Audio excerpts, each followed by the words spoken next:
Hello, Aaron Roberts here. A few things I often tell my students when they start developing a resume is to have the job posting they would like to apply to in front of them. Print it off if possible.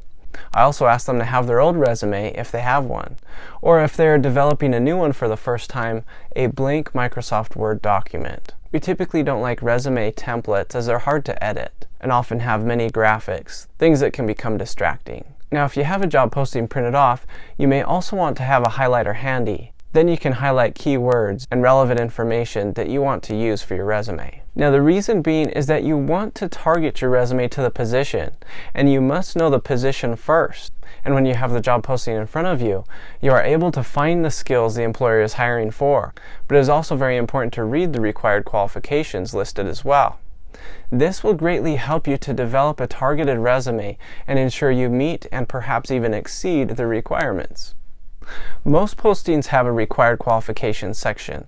Sometimes it's just called qualifications. But you want to look at this. If you don't meet those qualifications, or if you do not show how you at least meet them on your resume, you may have a tough time getting the interview.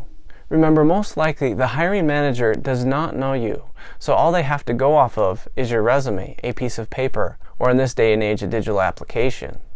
One thing I see quite a bit are resumes that are not updated with current education. Soon-to-be graduates often do not put their program of study on their resume, and many of the positions they are applying to actually require a bachelor's degree. In the job posting, this would be in the qualifications section. Even though you haven't received your degree yet, still put it on there with a projected graduation date or anticipated graduation date. You want to put your major as well as a minor if you have one. A good rule of thumb is to list the most important and relevant information up on top of your resume first. So keep that in mind. This is vitally important to the job posting requirements, but also recruiters often don't have time to read everything on your resume. You want it easy to find, and we are top-down readers. When I speak to classes, I often ask, what if I worked as a cashier, but I am wanting to become a social worker? On your resume, would you want to describe your work as a cashier? Something like run cash register, issue receipts, and receive payments by cash? Likely not, because these aren't the skills likely to be desired as a social worker or in the job posting of a social worker position you might be applying to. So what can you do? You can leverage transferable skills by identifying what is relevant from your past experience and list them. Oftentimes you'll find that transferable skills are skills that are often repeatedly identified by employers through surveys such as the National Association of Colleges and Employers, and what we continue to emphasize as well. Employers want people that can think, communicate, such as using problem solving, communication in written and oral format, collaboration, and working in a team, etc. All these skills are quite transferable. If you worked as a cashier, you likely had customer interaction. You likely solved problems. You likely worked with coworkers. So focus on those skills as they transfer over and are applicable.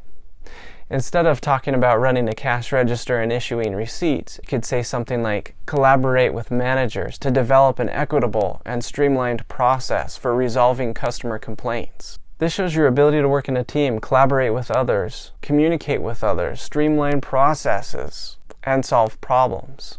Another thing that resumes shouldn't contain is too many colors, pictures, or graphics.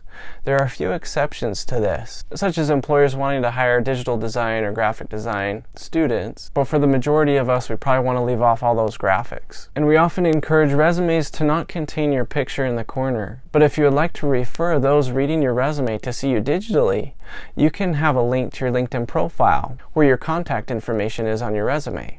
Really, graphics and other things just really bog the resume down and becomes too distracting. We do not want the hiring manager to become distracted away from the content of your resume. So we have talked a lot about resume, so let's review. When developing a resume, you want the job posting to which you are applying. Print it off would be more helpful, so you can use a highlighter to highlight key skills and the required qualifications, as well as include preferred experience listed on the posting that you might have.